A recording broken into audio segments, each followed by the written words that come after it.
Hey there. I want to show a project that I'm working on. This is really the second video. I lost the first, but it really wasn't too involved, so we'll just pick up right here.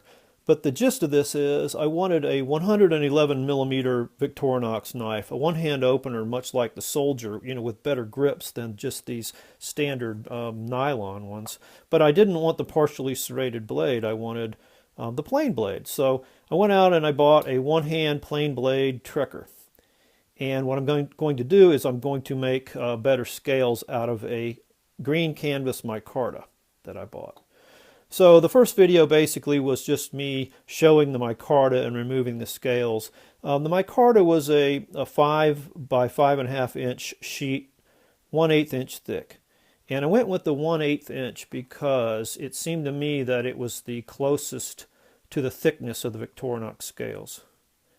And the problem I've seen with most knives modded with scale materials, people that make scales out of wood or G10 or something, is often they're too thick.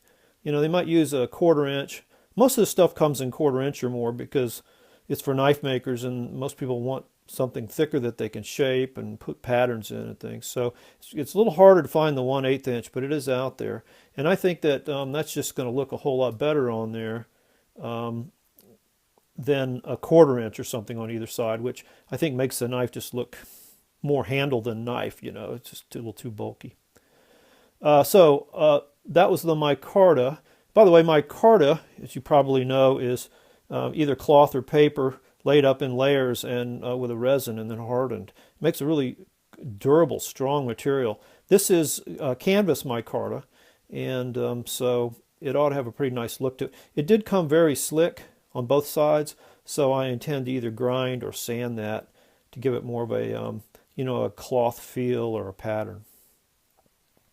And then the other thing I had in that video was just how to remove the scales. But let me share a tip with you that I picked up from a fellow by the name of Rene. His YouTube channel is, I couldn't pronounce it in German, but it translates to The Swiss. I'll put a link to it in the description box below. But he is a knife modder, among other things, and he obviously has a lot of experience and he's very skilled. He has a series of videos to show you how to take down and rebuild a Victorinox, adding or deleting any tools that you want. He's done those kind of as a tutorial. Very nice of him to share that information. They are in English. He did those videos in English, although he's Swiss and he speaks German as his native language.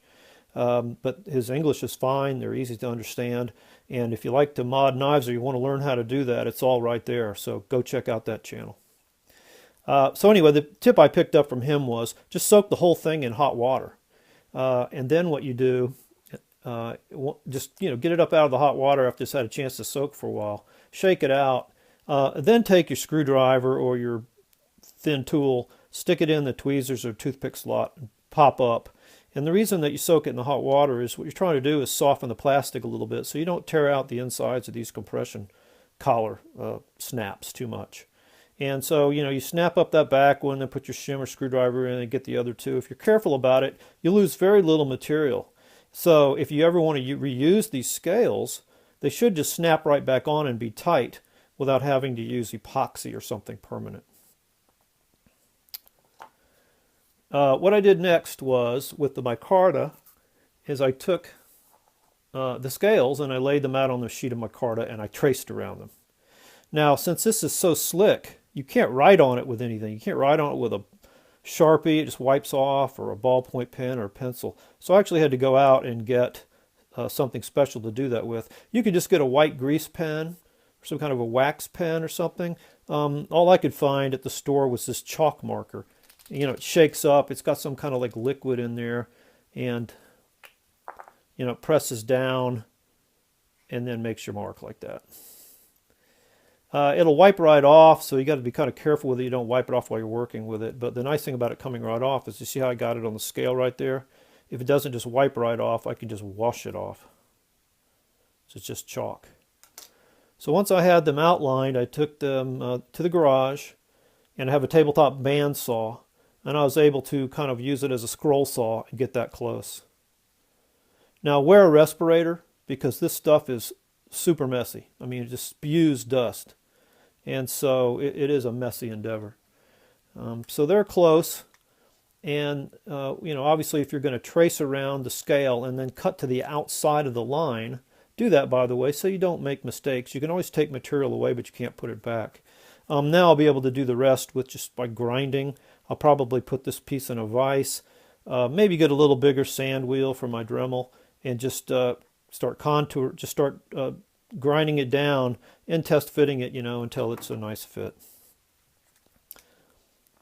That'll be very messy. I would suggest doing that, outside if you've got a place to do that. Then finally, what I'll need to do is I'll need to locate these pins and collars very carefully on the back side of my piece. I'll mark them somehow. I'll figure that out, show you how I do that. And then with a drill press or something, I'll need to drill holes the right diameters just partially through the material. And that'll be tricky. You don't want to go all the way through and ruin it, but just partially through. So you've got a recess there, so you'll be able to fit your scales over the rivets and collars there. And then they'll be epoxied in place. Somewhere along the line, I'm going to contour the edges somehow, maybe make a pattern or sand it. We'll see. Anyway, just a rundown on that. My first handle mod. You can watch me succeed or fail. All right, have fun collecting.